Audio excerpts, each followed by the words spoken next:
Couple of 20-point scores. What are the keys against Vanderbilt on the road? Defend. I mean, we have to play our defense. We have to be disciplined. They got really great scores that we have to disrupt. That we have to just kind of cut the production down. Any amount of clean looks, any amount of less free throws. So that's what we got to do. I mean, it's not rocket science. It is our will against their will. What do you think of what Michaela Blakes has done, and how do you stop a player like that who's just on fire offensively? I mean, it's hard to stop when you got the greenest of green light. It's hard to stop. You're unafraid. You have no fear of missed shots. You have no fear of turning the ball over. You have no fear. So it's kind of hard when you're running up against a player like that. You just got to make it difficult. You got to control what you can control. You can control if you're fouling her or not. You can control whether or not you're giving her clean looks. Those are the things that we can control. And we just try to get her to play inefficient basketball. You guys had a bounce-back game in terms of a result. How's the energy and focus you feel today in practice? It's good. I mean, we're focused. We're focused. I mean, we're not perfect, but we're focused. And when we have the level of focus that we have, we're going to be disciplined on both sides of the basketball, and we're going to play cleaner basketball. So it's easy for everyone to see on both sides of the ball. Don't I feel like last night there were a couple times where the defense led to offense for you guys? How important is that kind of concept in the grand scheme of, trying to put together a winning effort? I mean, it's when you can steal some points, when you create them from defense, it just helps all the way around. It helps put a team back on their heels. I mean, it helps not put so much pressure on your half-court offense to have to execute. And then I think defensively, I think it helps you lock in even more because you want that feeling of easy baskets. You got to break some exciting news yourself on Instagram this morning. Congrats on your book. You talked about how a lot of people wanted you to write a book, and you eventually did. What made kind of the timing right? How did you decide, especially because you're in the height of your career? One, I just got tired of people asking me. Two, I had to do it before I forgot everything, right? Three, I think the season that we had last year, made me really thankful of what I described as the uncommon favored career. And I think it was just only fitting to just kind of put that in context of my life and share it with people.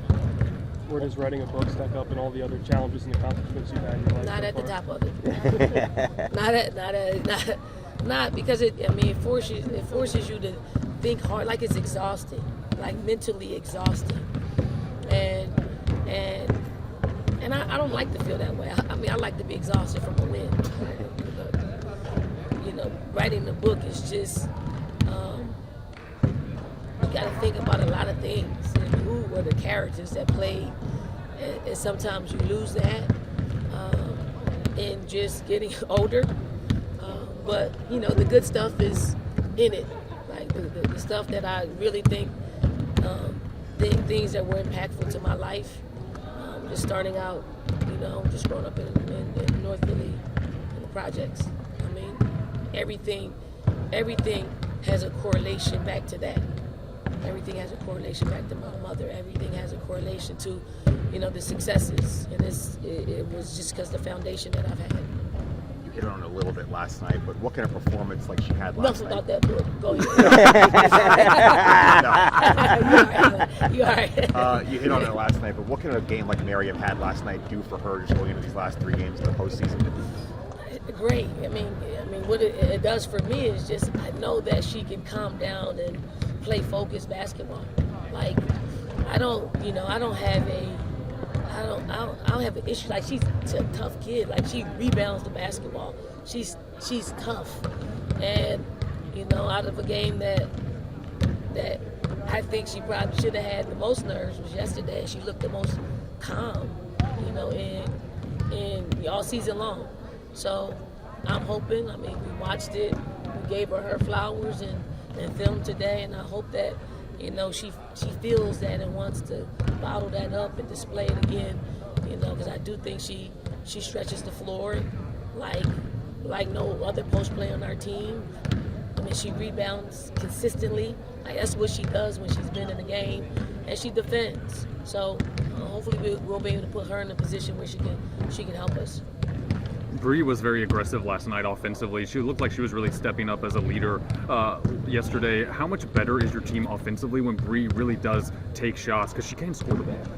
Yeah, I mean, it helps us tremendously, you know, to have, you know, a fourth or fifth scorer out there on the floor. You know, I think Breezy's greatest gift to us really is her ability to catch and shoot. She's very efficient at that. And I think she's getting a lot better coming off ball screens and reading what should happen. I think, but most importantly, Breezy has to be definitive in whatever she does. Like, definitive. If you want to shoot, shoot. If you want to come off the screen and shoot, shoot. If you want to come off the screen and pass, you know, that's a little bit of a setup where the defense has to dictate that. But if she's aggressive, I love an aggressive Breezy Hall.